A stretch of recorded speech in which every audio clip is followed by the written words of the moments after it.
Vamos a ver, técnicamente sí lo he escrito Sí. yo. Sí, sí. Pero ¿quién ha dicho las cosas que tú dices? Otras personas.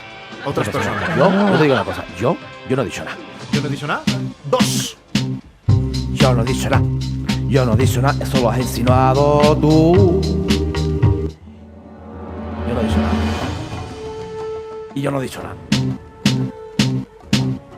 Yo no he dicho nada. Era para calentar. No he dicho nada. Eso lo has insinuado tú. Yo no he dicho nada. 3. Yo lo único que he hecho es copy-paste. Igual que una Ana Rosa que por la tele veis. Ya. Ah, no digo quién. Una majestad que pudo ser infiel a su mujer.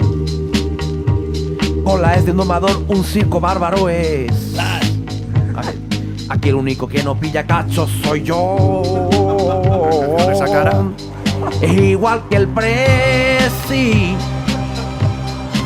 Igual que el Presi. Es un picha brava. Como Sarkozy. Yo solo digo lo que dicen los demás, que no me hago ninguna pajolera mental. A lo mejor a dicha majestad es un picha brava como Sarkozy.